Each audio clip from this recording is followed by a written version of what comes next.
spine erect with a beautiful spine. We'll be chanting the vibrant Om 3 times before starting the session.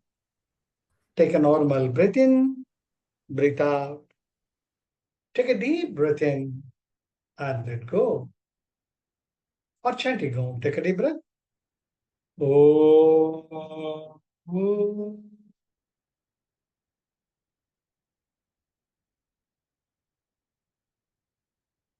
Another deeper breath. Om. Om.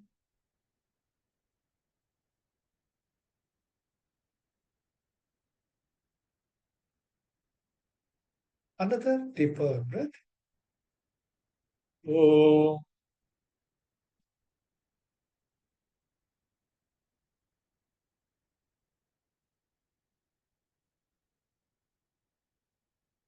Slowly and gradually open your eyes.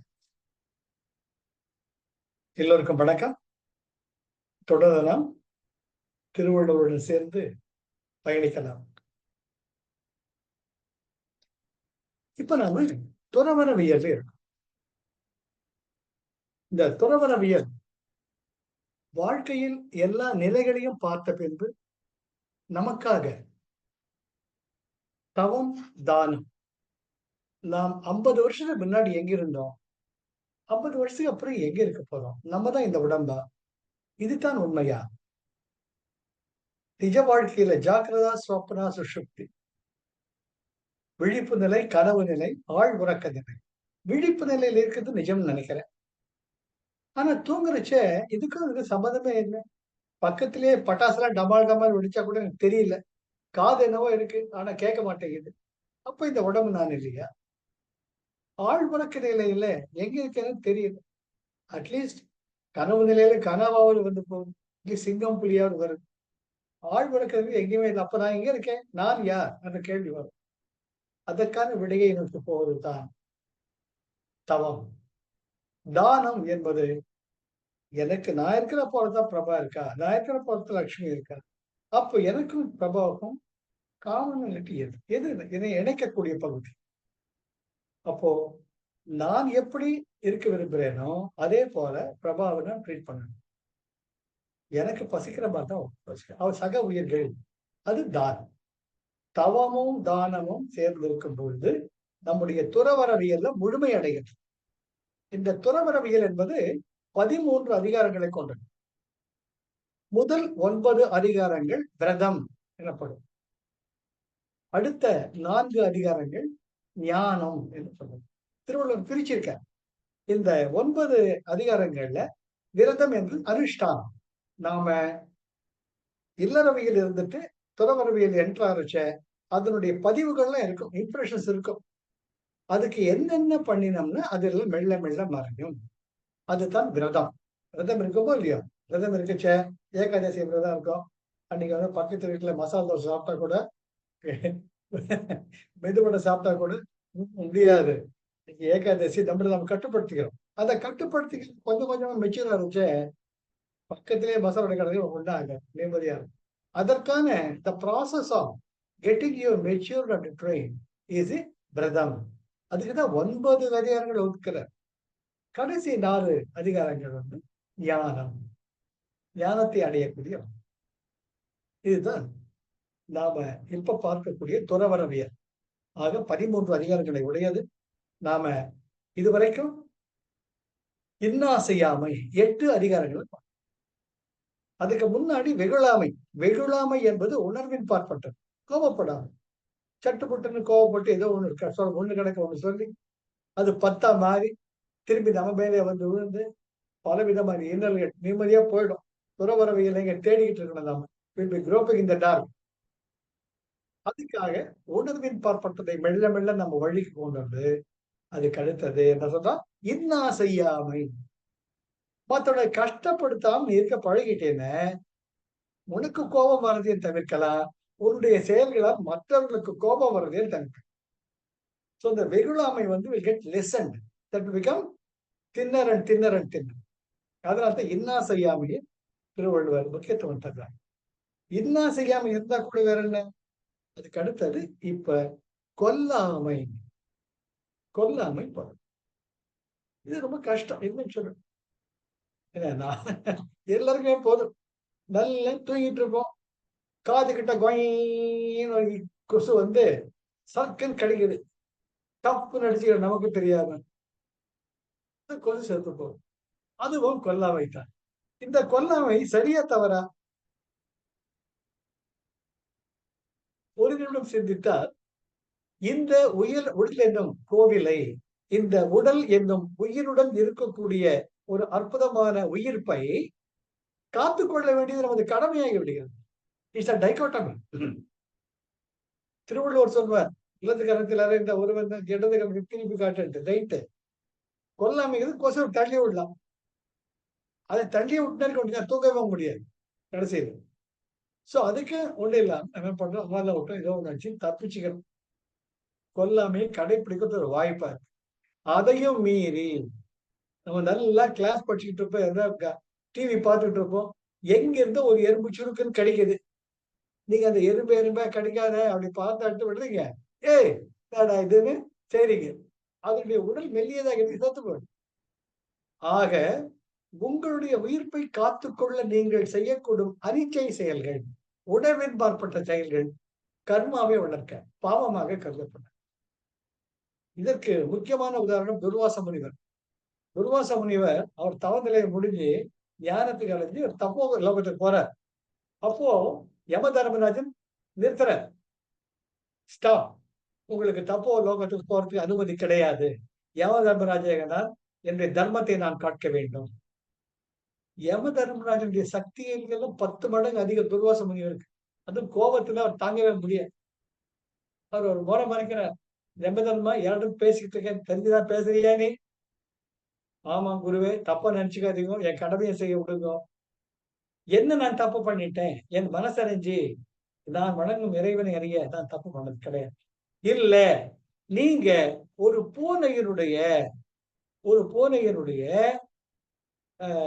குதத்துல குச்சியால குத்தி இருக்கீங்க. அந்த பாவ கணக்கு உங்ககிட்ட இருக்குது. இதுக்கு என்ன பதில் சொல்ல போறீங்க? நான் மனசறிஞ்சு அதை செஞ்சதில்ல. அத நான் எப்ப பண்ணேன்? அப்படின்னு. உங்களுக்கு 7 வயதாக இருக்கும் பொழுது நீங்க செய்தீர்கள்ன்னு சொல்லுவார். அப்ப இவர் திருப்பி சொல்வார், யூ ஹேவ் டு ரீரைட். உன்னுடைய சட்ட ஒழுங்கை நீ மாத்தி எழுதணும். உனக்கு தெரியுமா யமதர்மா? 13 வயசு வர வரைக்கும் ஒருத்தன் குருகுலத்துல இருக்கிற வரைக்கும் அவன் செயல்களுக்கு அவன் பொறுப்பு கிடையாது. குருதான இருக்க பொறுப்பேற்க வேண்டும். பெற்றோர்கள் தான் பொறுப்பேற்க வேண்டும். இது தெரியுமா உனக்கு? இது தெரியாம எங்க வந்து உட்கார்ந்துருக்காரு சிம்மாசனத்துல? எழுதி கீழே இறங்கி வா அப்படிங்கிறார். அவர் தீபி தீபின்னு கீழே இறங்கி வர, சுவாமி மன்னிச்சுக்கோங்க. நிஜம்தான். கொஞ்சம் மிஸ்டேக் ஆயிடுச்சு. Oversight. இந்த மாதிரி தப்பு பண்ணாது. அதனால்தான் பெற்றோர்களுடைய வளர்ப்பினத பொறுப்பு ஒரு குழந்தை தன் நிலையை அடைய 13 வயசு ஆகிற வரைக்கும் அந்த குழந்தையுடைய எல்லா செயல்களுக்கும் தந்தை தாய் தான் பொறுப்பு. இதுதான் விதி. அதுக்கு அவங்க பதில் சொல்லியிருந்தாங்க. அதனால தான் நீ வளர்ப்பு சரியில்லைன்னு. அப்ப துர்வாச முனிவர் காலைல யம தர்மராஜன் விழுந்து வணங்கி, சாரி சார் அவர் வணங்கி, சரி போனா போது என் இதுல நிக்காத, நான் சாபம் போட்டுருவேன். இனிமேல் ஒழுங்கு மரியாதையா ஃபாலோ பண்ணு போறார். இது வந்து பாகவதத்துல வருது. ஆக நம்ம எவ்வளவுதான் இருந்தாலும் நமக்கு தெரியாம அந்த கோபங்கிறது வரும்.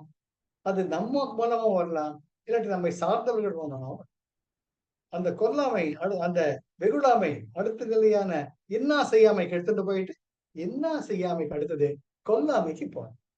அந்த கொல்லாமைங்கிறது ரொம்ப ரொம்ப ரொம்ப ரொம்ப முக்கியமான செயல். ஆக ஒரு உயிரை படைக்கக்கூடிய ஆற்றல் மனிதனுக்கு கிடையாது. நம்ம நினைச்சு ஒரு உயிரை படைக்க முடியாது. அவ்வளவு வேண்டாம். ஒரு சின்ன மலரை நம்மளால் மலர்விக்க முடியாது. ஒரு பறகினுடைய ஒரு ரெக்கைய நம்மளால அதை உருவாக்க முடியாது. நம்மளால எதையுமே உருவாக்க முடியாது. ஆனால் அந்த உயிர்ப்பு சக்தி நமக்குள் இருக்கு. அதனால தான் இயற்கையை ரசிக்கிறோம் நாம. இயற்கையுடன் ஒன்றுபடுகிறோம். எப்பொழுது ஒரு உயிரை உண்டாக்கக்கூடிய ஒரு சக்தி நம்மிடம் இல்லையோ, அப்பொழுது உயிரை பறிக்கக்கூடிய உரிமையும் நமக்கு கிடையாது. நம்ம உயிரை பாதுகாத்துக்கணும். ஆனால் ஒரு உயிரை வேண்டும் என்று நாம் பறிக்கணும். சில பேர்லாம் பாத்தீங்கன்னா, அந்த நாய் பிறப்பு நாய் மேல கல் எடுத்து எறிவாங்க. இல்லாக்காட்டி எறும்பு அப்படி இப்படி நசுக்கிட்டு இருப்பாங்க. இதெல்லாம் பார்க்கலாம், பார்க்கிறேன். ஒரு பொழுதுபோக்காக, மத்தவங்களுடைய கஷ்டத்துல சந்தோஷத்தை அனுபவம், அதெல்லாம் மிக மிக கொடிய பாவம். அதை ஒட்டித்தான் இன்றைய தலைப்பு நாம் எடுத்த அதிகாரம் கொல்லாமை. 9வது விரதத்தினுடைய உச்சக்கட்டம், கடைசி நிலை. அடுத்த வாரம் அடுத்ததுக்கு நம்ம ஞானத்துக்கு போயிடும். 9 அதிகாரங்கள் தான் விரதத்துல கடைசியா உச்சக்கட்டத்துல இருக்கிறது கொல்லாமை. கனவுல கூட கொல்லாமை. ஜாக்கிரதையா. இப்ப நம்ம பார்க்கலாம். முதல் குறள். அறவினை யாதெனில் கொல்லாமை கோரல், பிறவினை எல்லாம் தான். அறவினை யாதெனில் கொல்லாமை. ஒரு உயிரை கொல்லாது இருத்தலே மிகச்சிறந்த அறச்செயலாகும். மற்றதுன கோரல் பிறவினை எல்லாம் தரும். கோரல் கோரல்ன பிற உயிர்களை கொல்லுதல். பிறவினை எல்லா பாவ செயல்களின் துன்பங்களையும் அர்த்தம். கோரல் பிறவினை எல்லாம் தான். நீ மற்ற உயிர்களை கொல்றச்ச கோரல், பிறவினை எல்லா துன்பங்கள், எல்லா துன்பங்களையும் தரும். அதனால நீ அறச்செயல் அறவழியில போனோன்னு கொல்லாமையை பின்பற்ற வேண்டியது மிக மிக மிக அவசியமாகும். அறவினை யாதெனில் கொல்லாமை டெபினிஷன். ஒரு உயிரை கொல்லாதிருத்தலை மிகச்சிறந்த அறச்செயலாகும். கோரல் பிறவினை எல்லாம் தரும். பிற உயிர்களை கொல்லுதல் என்பது மற்ற பாவ செயல்களுக்கான எல்லா துன்பங்களையும், அதாவது நீ ஒரு உயிரை கொண்டுட்டீன்னு கூடவே அந்த என்ன செய்யாமை என்ன பண்ணிட்ட, நீ ஒரு துன்பத்தை கொடுத்துட்ட, அதுக்கு முன்னாடி கோபம் வந்துடுச்சு. கோபத்துக்கு தலைய மாதிரி கோபங்கிற விலங்க நீயே பூட்டிக்கிட்ட. எப்படி அந்த ஜாயிண்டா வருது பாருங்க. கொல்லாமை தான் உச்சக்கட்டு. அங்க கொல்லாமையை தவிர்த்துட்டோம்னா அங்க என்ன செய்யாம தப்பிச்சுப்போம், வெகுளாமையை தப்பிச்சு. அதாவது கொல்லாமை அங்க வைக்கிற. அறவினை யாதெனில் கொல்லாமை ஃபர்ஸ்ட் டெபினிஷன். கோரல் பிறவினை எல்லாம் தரும். அடுத்து ஆக முக்கியமானது என்னவென்றால் கொல்லாமையை நீ கடைபிடிப்பது தான் அறச்செயல்களுக்குள்ளெல்லாம் தலையாய அறச்செயலாகும் அப்படின்னு நான் சொல்லிட்டேன். சரி, அந்த அறச்செயலை எப்படி பின்பற்றுவது? அப்ப என்ன பண்ணணும்? என்ன செய்யாமை ஃபாலோ பண்ணணும், வெகுளாமை ஃபாலோ பண்ணணும். அதுக்கு என்ன பண்ணணும்? பகுத்துண்டு பல்லுயிர் ஓம்புதல் நூலோர் தொகுத்தவற்றுள் எல்லாம் தலை.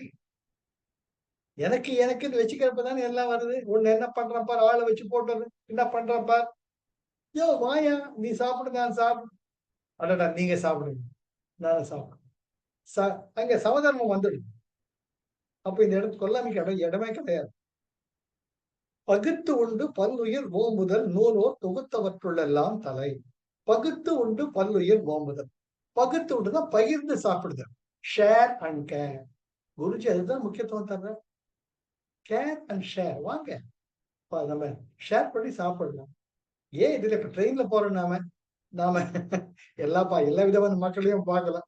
ஆனா பொதுவா என்ன செய்யணும், குடும்பத்தோட போறச்ச நம்ம ஒரு பக்கம் உட்காந்து சார் ஒரு சப்பாத்தி சாப்பிடுங்க அப்படின்னு ஒரு ஆஃபர் அவங்களுக்கு தோணும். ஒண்ணு. இரண்டாவது, இவனுக்கு கொடுக்காம சாப்பிட்டா நமக்கு வயிற்று வலி வந்து என்ன பண்றதுன்னு இருக்கணும். ஒரு சப்பாத்தி சாப்பிடுங்க நம்ம மரியாதைக்கு வேண்டாங்க, கொஞ்சம் இன்சிஸ்ட் பண்ணாங்கன்னா கொடுக்கும், தப்பு கிடையாது. பகுத்து உண்டு பல் உயிர் ஓம்புதல். எல்லா உயிர்களையும் அணைத்து அரவணைத்து செல்லுதல். நூலோர் தொகுத்தவற்றெல்லாம் தலை. தலைன தலை சிறந்தது. நூலோர் அறநிலைகளை அறநூல்களை எழுதிய அற வழிகளை வகுத்த ஆன்றோர் சான்றோர் காட்டிய அத்தனை அறச்செயல்களிலும் தலையாகியது என்னவென்றால் உன்னிடம் இருப்பதை மற்ற உயிர்களுடன் பகுத்து உண்டு அவற்றை அணைத்து செல்வதே ஆகும். எப்படி கொல்லாமை தலையை சொல்லிட்டாரு. அதுக்கு அடுத்தது உங்ககிட்ட ஷேர் பண்ணிக்கோட ஆகிறது. பகுத்து உண்டு பல் உயிர் ஓம்புதல். தமக்கு கிடைத்த உணவை மற்ற உயிர்களுடன் பகிர்ந்து உண்டு அவற்றை காப்பாற்றுதல். என்னது? நூலோர் தொகுத்தவற்றுள் எல்லாம், நீதிநெறி நூல்களை எழுதிய பெரியோர்கள் கூறியவற்றுள் எல்லாம் மிக மிக மிக உயர்ந்தது ஆகும். எது? உன்னிடம் இருப்பதை மற்றவர்களுடன் பகுத்து. இரண்டாவது டெபினேஷன் அழகா வந்து இதை புரிஞ்சுக்கிட்டோம்னா கொல்லாமைங்கிறது இடமே கிடையாது. மூன்றாவது குறள், ஒன்றாக நல்லது கொல்லாமை மற்ற அதன் பின் சார பொய்யாமை. ஒன்றாக நல்லது குரல், ஒன்றாக ஒருமித்த குரலில் ஒரே கோஷமா ஒரு மனதாக எல்லா ஆண்டோர்களும் சான்றோர்களும் கூறுவது என்னவென்றால் நல்லது கொல்லாமை. ஒரு உயிரை கொல்லாமல் இருப்பதுதான் மிகச் சிறந்ததாகும் என்று ஒன்றாக ஒரு மனதாக ஒரு முடிவாக அனைத்து ஆண்டவர்களும் சான்றோர்களும் கூறக்கூடிய அறச்செயல் கொல்லாமை. மற்ற அதன் பின்சார பொய்யாமை நன்று. அதோட நீ பொய் பேசாம இருந்து வச்சுக்கோ, அதை விட அது வந்து ஒரு தனி அழகு. எப்படி ஒரு தங்க நகைக்கு நகாசு வேலை, ஒரு பொன் நகை அழகா பண்றோம், அந்த நகைக்கு தனி வேல்யூவே இருக்கு. அது மாதிரி சின்ன டிசைன் போட்டு ஒரு அட்ராக்டிவா பண்ற மாதிரி முதல்ல கொல்லாமை முக்கியம். அதோட பொய் சொல்லாம இருந்து பழக, அது இன்னும் அழகு அப்படின்ட்டு கொஞ்சம் ஆட் பண்றார் திருவள்ளுவர். ஒன்றாக நல்லது கொல்லாமை. நீதி நெறி நூல்களை எழுதிய ஆண்டோர்கள் ஒருமனதாக மிகவும் உயர்ந்த அறச்செயல் என்று கூறியிருப்பது கொல்லாமையே. மற்ற அதன் பின்சார பொய்யாமை நன்று. அதற்கு அடுத்தபடியாக உயர்ந்த அறமாக கருதப்படுவது பொய்யாமை. சார் இது முக்கியம் சார், நீங்க என்ன செய்யாம விட்டுட்டீங்க, வெகுளாமை விட்டுட்டீங்க, கூட ஒழுக்கத்துல விட்டுட்டீங்கன்னு திருவள்ளுவர் கேட்கக்கூடாது. ஏன்னு பொய்யாமைன்னு ஒண்ணு ஃபாலோ பண்ண ஆரம்பிச்சிட்டீங்கன்னு மடியில கனம் இருந்தாதானே வழியில பயம். உண்மையை எங்க வேணா பேசலாம், ஏன் உண்மை பேசணும் அடி அடிச்சால வாங்கிக்கலாம், மனசு தெளிவா இருக்கும். அது coming with me very very important. When you are true to your consciousness, மற்றவர்களுக்கு உங்க கூற்று சரியா படாட்டி கூட அவங்க மனசாட்சி சொல்லும் சொல்றது உண்மைதானேன்ட்டு. ஆனா வெளியுறவுக்கு ஒத்துக்க மாட்டாங்க, போட்டு சேர்த்து போடுற வாங்கினா கூட அந்த அடிப்பட்டால் கூட வலி வந்தால் கூட நாம் சொல்வது உண்மை அப்படின்னு இருக்கிறச்ச மனசு தெளிவாயிடும். ஆக மத்த மேல கோபம் வராது. இவன் மூடர்கள் அறியாதவர்கள் ஒண்ணு வரும். அடுத்தது அவங்க திருப்பி அடிச்சு என்னத்தை வாங்க போறோம், சரி அடுத்தா உங்க இஷ்டம் அடிச்சுக்கும் அப்படின்றப்ப அந்த கொல்லாமை தானாவே அங்க வந்துடும். ஆனால் ஒரு பொய்ய சொல்லிட்டோம்னா அதை மறைக்கிறதுக்காக 1000 பொய்களை சப்பக்கட்டு, அது தேவையா? அதுதான் வள்ளுவர் சொல்றார். கொல்லாமைக்கு அடுத்தபடியாக அவர் உயர்ந்த அறமாக சொல்லுவது பொய்யாமை. பொய்யாமை பொய்யாமை ஆற்றேன் அறம் பிற செய்யாமை பார்த்தாங்க பொய்யாமையை பார்த்துட்டோம். அதனால எதுவாக இருந்தாலும் keep the open book, play the cards openly. Sir நான் இவ்வளவுதான், என்கிட்ட இவ்வளவுதான் இருக்கு, ஏன் ஏத்துக்கிட்டே ஏற்றாங்க. என்ன சார் கல்யாணம் நல்லதுமா, ஒரு பேண்ட் சட்டை தலைவர் சரியா இப்படி வந்திருக்கீங்களே, ஒரு நல்ல பேண்ட் ஷர்ட் எல்லாம் போட்டு வரக்கூடாது. ஐயோ நான் இதுதான், நான் என்ன இதுவா ஏத்துக்கிட்டா ஏத்து, நீ தான் கல்யாணத்துக்கு கூப்பிட்ட, நான் இப்படிதான் வரும் ஏத்துக்கிட்டு மரியாதை கொடுத்தேன். இல்லாக்கிட்டு உனக்கு கஷ்டமா இருந்ததா, உன்னுடைய அந்தஸ்துக்கு கஷ்டமா இருக்கா, இப்பவே கிளம்புறேன் ஜெய் குருதேவ். இது சில அனுபவங்கள் எனக்கு கிடைச்சிருக்கு. அவங்க பெரிய ஒரு அந்தஸ்தில் இருக்கச்ச equally expect people with form and glory. நமக்கு ஒத்து வராது. அவ்வளவுதான். ஒன்றாக நல்லது கொல்லாமை மற்ற அதன் பின்சார பொய்யாமை. ஆக 1, 2, 3 ஆக இன்று 3 பாடல்களிலும் கொல்லாமையின் சிறப்பை வள்ளுவர் தெள்ள தெளிவாக கூறுகிறார். 4வது பார்த்தோம்ங்க, நல் ஆறு எனப்படுவது யாதெனின் யாதொன்று கொல்லாமை சூழும் நெறி. நல் ஆறு நல்ல வழி, நாம் நல்ல அறவழியில் வாழக்கூடிய வழி என்பது என்னவென்றால், இங்க நல்வழிங்கிறது வீடு பேர், முக்தி நிலையை அடைய நாம் செய்ய பின்பற்ற வேண்டிய வழி என்னவென்றால் யாதொன்றும் கொல்லாமை. எந்த உயிரையும் நாம் கொல்லக்கூடாது, மனதால கூட அந்த எண்ணமே வரக்கூடாது, மனதால கூட கொல்லாமை. சூழும் நெறி, சூழும் நெறி என்றால் நாம் தர்மத்தை காப்பாற்றும் வழி. நீ கொல்லாமைங்கிறப்ப அந்த செயல்பட்ட முக்கியம் கிடையாது, அதனுடைய மனத்தின் ஆழத்திலேயே இருக்கு. தர்மத்தை காக்கக்கூடிய ஒரு காவலனாக நீ நிற்கின்றாய், ஒரு தர்ம ஆத்மாவா இருக்காங்க. அதனால உன்னை எந்த பாவமும் சூழாது, எந்த சங்கடமும் சூழ். ஆக நல் ஆறு எனப்படுவது யாதெனின் வீடு பேறு அடைவதற்குரிய மிகச் சிறந்த வழி எதுவென்றால் யாதொன்றும் எந்த உயிரையும் கொல்லாமை சூழும் நெறி. எந்த உயிரையும் கொல்லாமல் இருக்கும் செயலே தர்மத்தை காப்பாற்றும் வழிகள். அந்த கொல்லாமையாகிய அறச்செயலே பண்ணிட்டேன், மற்றவனுக்கு ஒரு தர்ம நெறி வழியையே காட்டிட்டேன். அதனால வீடு பேறு என்பது இயல்பாகவே உனக்கு கிடைக்கும். இதை ஃபாலோ பண்ண கொல்லாமை என்பது எண்ணத்தின் அளவில் இருந்து ஃபாலோ. அதுக்கு அடுத்து நிலை அஞ்சி நீத்தாருள் எல்லாம் கொலை அஞ்சி கொல்லாமை சூழ்வான் தலை. நிலை அஞ்சி நீத்தாருள் எல்லாம் கொலை அஞ்சி கொல்லாமை சூழ்வான் தலை. நிலை அஞ்சு, நிலை அஞ்சுன்னா பிறப்பு இறப்பு என்னும் சுழற்சி. பிறந்த இறப்பு இறப்பு, அந்த பிறப்பு பிறப்பு, வாழ்வினுடைய சுழற்சி. எத்தனை நாள் தான் தேவடா, வேண்டாண்டா, போறோம் அப்படின்ட்டு துறவு நிலை, வீடு துறவு நிலை மூலமாக வீடு பெற்றை அடையக்கூடிய நீத்தாருள் துறவோர்கள். இப்ப நம்ம துறவரையில இருக்கோம். எல்லாம் கொலை அஞ்சி கொல்லாமை சூழ்வான் தலை. அப்படி துறவு நிலைக்காக தான் நம்ம ப்ரிப்பேர் பண்ணிட்டு இருக்கோம். விரதம் என்ற இந்த 8 அதிகாரங்கள்ல 9வது அதிகாரத்துல நம்ம பண்ணிட்டு இருக்கோம். இத்தனையும் நம்ம எதுக்காக ஃபாலோ பண்றோம்? வீடு பேறு என்ற நிலையை அடைவதற்காக, அங்கே சச்சிதானந்த தத்துவத்துடன் ஒன்று கலப்பதற்காக நாம் முயன்று கொண்டிருக்கோம். அப்பொழுது என்ன சொல்றாரு? இதெல்லாம் தலையாயது என்னவென்றால் கொலை அஞ்சி, மற்ற உயிர்களை உயிர் உயிர் நீத்தலை, ஒரு கொலை பயமா அதை பண்ணாம இருக்கிறது அஞ்சி கொல்லாமை சூழ்வான் தலை. இந்த கொல்லாமை என்ற அறச்செயலை சூழ்வான் மேற்கொள்பவன், தலை மேற்கொள்பவன் தலை, அவன் தான் தலையாயன். ஆக உனக்கு இந்த இறப்பு பிறப்பு என்ற சுழற்சி வராமல் இருக்க வேண்டும் என்றால், நீத்தாருள் எல்லாம் துறவு நிலையை நீ அடைய வேண்டும் என்றால் கொலை அஞ்சி கொல்லாமை சூழ்வான் தலை. பிற உயிர்களை கொல்லாமை என்ற அறச்செயலை நீ பின்பற்றுவாயே யானால், மேற்கொள்வாயே யானால் தலை நீ சிறந்து விளங்குவாய். ஆக உனக்கு துறவு நிலை தானாக வாய். நிலை அஞ்சி நீத்தாருள் எல்லாம் பிறப்பு இறப்பு என்னும் முடிவற்ற சுழற்சியை கண்டு பயந்து, பயம் வருதோ இல்லையா நமக்கு? இது எத்தனை காரணம், எத்தனை பேர் இல்லையா? எத்தனையோ பிறவி எடுத்தெடுத்தே இழைத்தேன், இரு வினை பயன்களை எய்தி எய்தி களைத்தேன், சித்தம் இனிமேல் வைத்திருக்க நினைத்தேன், திக்கு வேறில்லை ஐயா, தீனரை காக்கும் கையா, தூக்கிய திருவடி துணையென நான் நம்பினேன், சூரிய நடராஜனே ஒரு பாடல். ஆக இந்த பிறப்பு இறப்பு சுழற்சிக்கு முடிவே கிடையாது. நம்ம தான் அந்த முடிவை கண்டுபிடிக்கணும். அதுக்குதான் திருவள்ளுவர் வழிகாட்டுறார். என்ன? கொல்லாமைய தலையாய ஒரு அறம செயலாக வச்சுக்கணும்.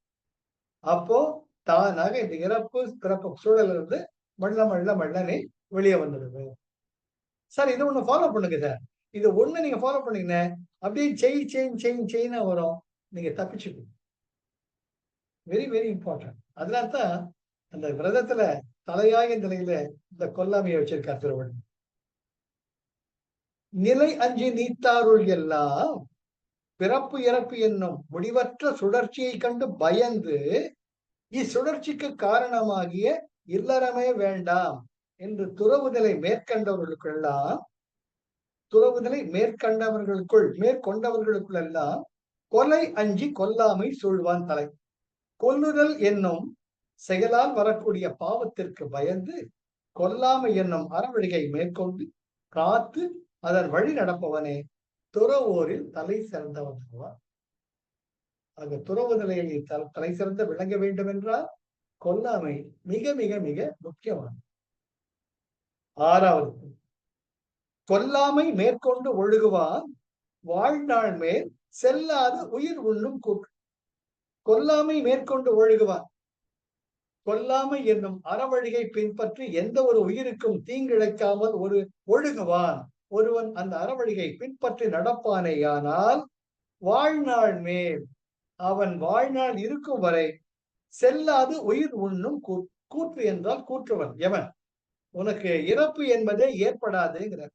இறப்பு என்பதை ஏற்படாது என்றால் இந்த பருவுடலுக்கு ஏற்படலாம். ஆனால் புகழுடம்பில் என்றும் நீ இருப்பாய். இந்த உலகம் என்றும் உன்னை நிறைவில் வைத்திருக்கும். எப்பேற்பட்ட மகான்டா! சின்ன ஒரு எறும்புக்கு கூட ஒரு தீங்கு நினைக்க மாட்டார்டா. ஆஹா! அப்படி சொல்லுது. அதனால தான் இப்ப கூட பார்த்தோம்னா, அந்த சமண முனிவர்கள், சமண ஜெயின்ஸ் இருக்காங்க பாருங்க. அவங்க அவங்க 6 மணிக்கு மேல மூக்குக்கு மேல ஒரு இது போட்டுப்பாங்க. அப்புறம் நடக்கிற வழிகள்லாம் ஒரு சின்ன தொடப்பத்தால பெருக்கிட்டே போவாங்க. அதற்கு காரணம், கண்களுக்கு தெரியாத நுண்கிருமிகள் கூட நம்முடைய மூச்சினுடைய வெப்பம் பட்டால் இறந்து போகும் என்பதற்காக அப்படியே ஒரு இதுக்கு போட்டிருப்பாங்க. முகத்துக்கு ஒரு திரை மாரி போட்டிருப்பாங்க.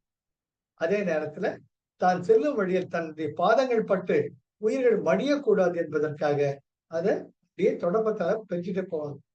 இது இன்னைக்கும் ஜெயின்ஸ்ல ஃபாலோ பண்றாங்க.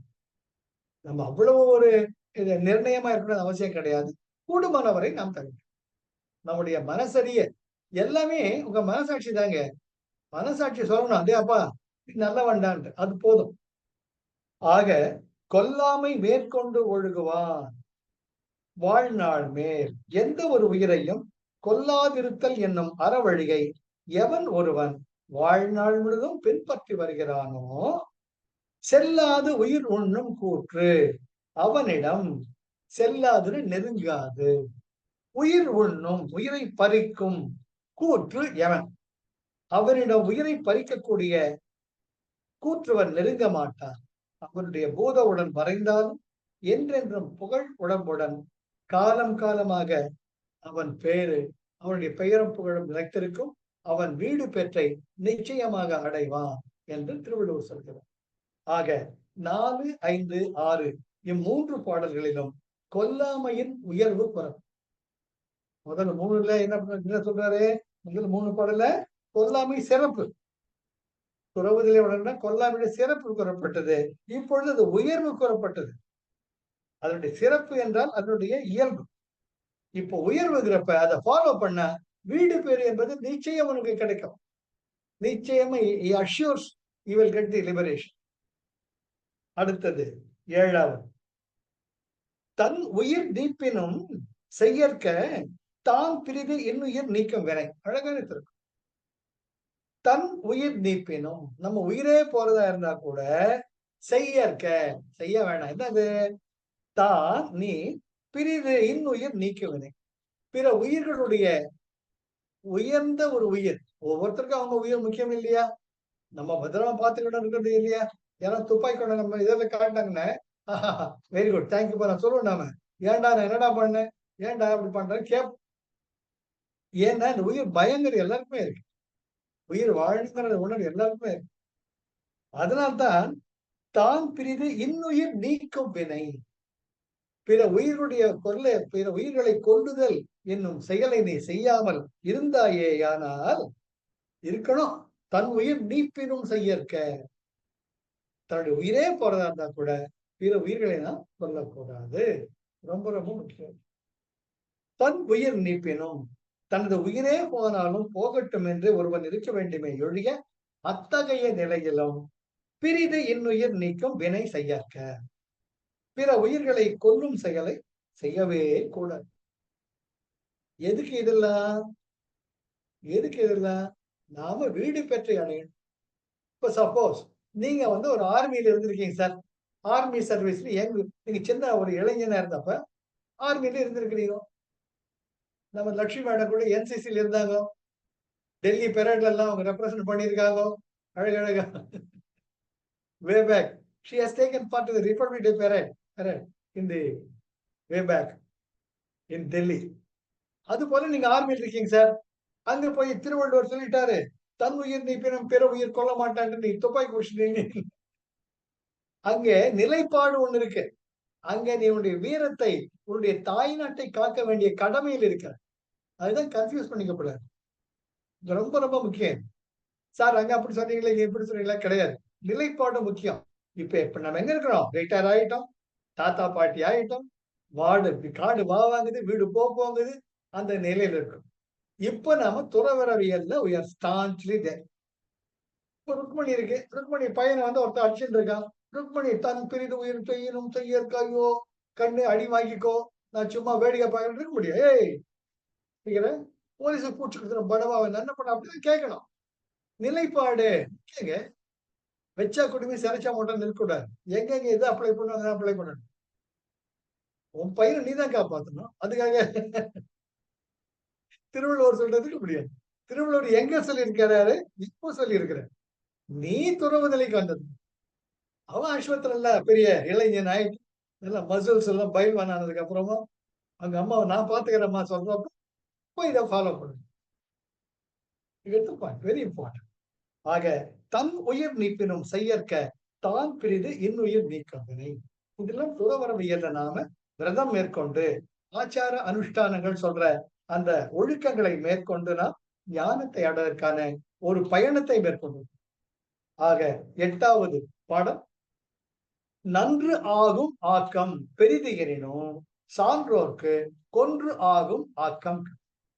நன்று ஆகும் ஆக்கம் பெரிது எனினும் ஒரு உயிரை கொல்வதனால் நமக்கு பெரிய செல்வமே பெரிய உயர்ந்த இடமே கிடைக்கும் என்றாலும் சான்றோர்க்கு அறிஞர்களுக்கு ஆன்றோர்களுக்கு கொன்று ஆகும் ஆக்கம் கிடைக்கும். ஒரு உயிரை கொல்வதனால் தனக்கு எப்பேற்பட்ட செல்வம் இருந்தாலும் கடை அது இழிவு, அது இழிவான ஒரு செயல் என்று அதை ஒதுக்கி விடுவார்கள் பெரிய சான்றோர்கள். இதுவே உள்ள பார்த்த நாம என்னது எவ்வளவு செல்வம் வந்தாலும் சிறப்பு வந்தாலும் நாம பிறவிற்கு இன்னா செய்யாமையில கூட பார்த்துக்கணும். நாம ஒருத்தர் தப்பு பண்றதுல கெடுதல் பண்றதுனால நமக்கு எவ்வளவு பெரும் செல்வம் வந்தாலும் செய்யக்கூடாது. அதேதான் கொல்லாமைக்கு இன்னும் கொஞ்சம் உயர்ந்த முக்கியத்துவம் தர்ற. நன்று ஆகும் ஆக்கம் பெரிது எனினும் நன்று ஆகும். நன்று ஆகும்னா இங்க யாகம் வளர்த்து வேள்வி செய்தல். ஆக்கம் பெரிதெனினும் அதனால் வரக்கூடிய புண்ணியம் அளப்பரியது என்றாலும் ஒரு யாகத்தை தர்மமா பண்ணி அதனால சங்கல்பம் எடுத்துக்கிட்டு அதனால வர புண்ணியம் ரொம்ப பெருசா இருக்குன்னா கூட ஒரு உயிரை கொன்று அதுல ஆகுதி பண்ணின எப்படி வரா சார் திருவள்ளுவர் எங்க வராரு பாருங்க. ராஜசூய யோகம் அஸ்வமேத யாகம்னு ராஜாங்க பண்ணுவாங்க. அவங்க நிலைப்பாடு வேறு.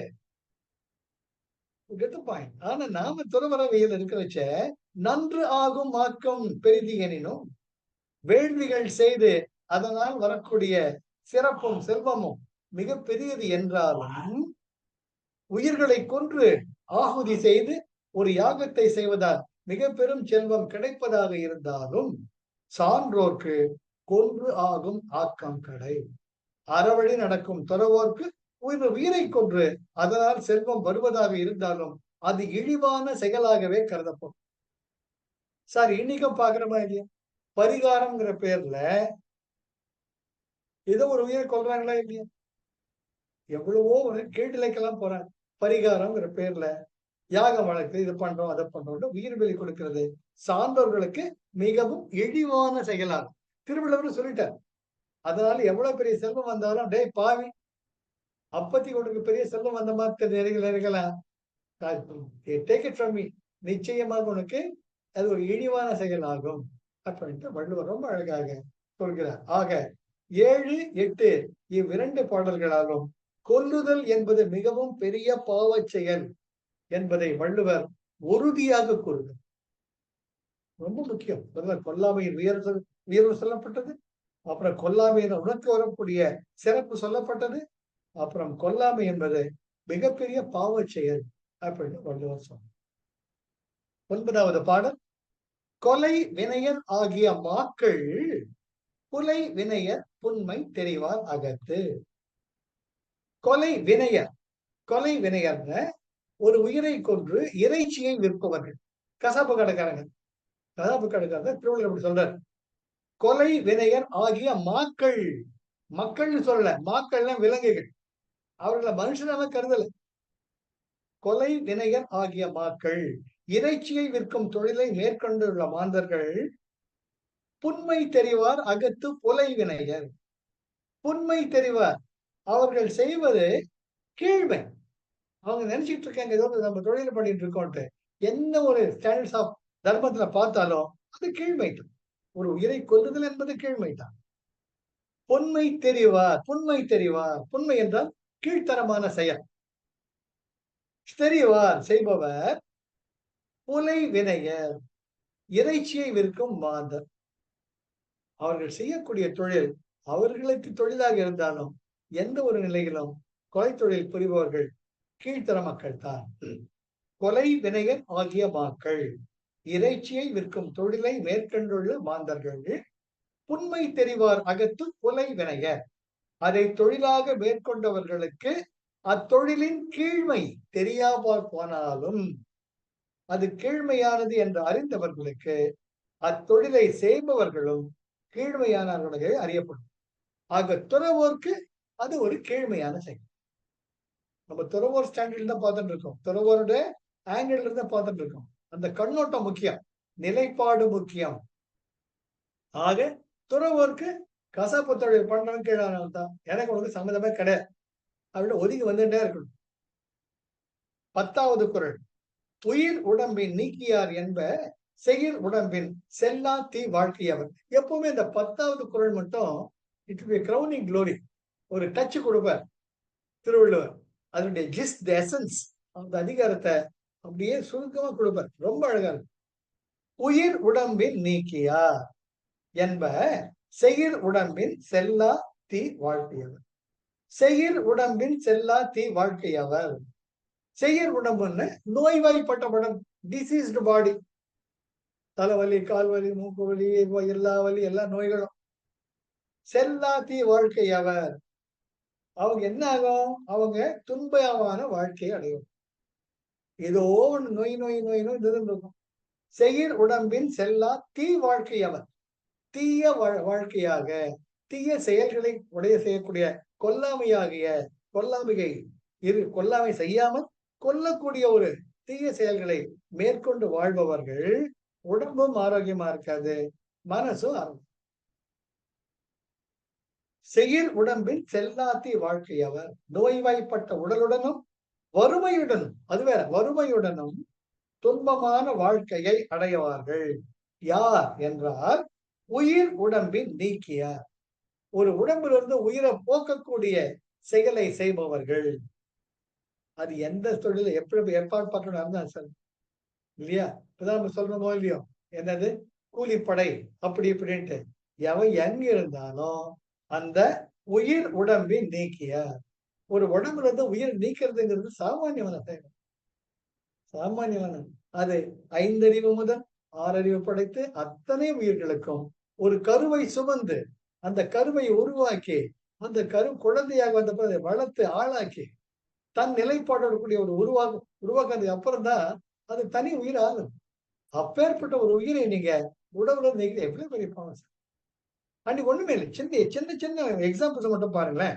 அன்னைக்கு நம்ம வாக்கிங் போயிட்டு சேர்ல உட்காந்துட்டு இருந்தோம். ஒரு மைனா குஞ்சு இத்தனோண்டு இருக்கு, அது ரெக்க குட்டி குட்டியா இருக்குது. அதை விட்டு ஒரு வந்துருச்சு.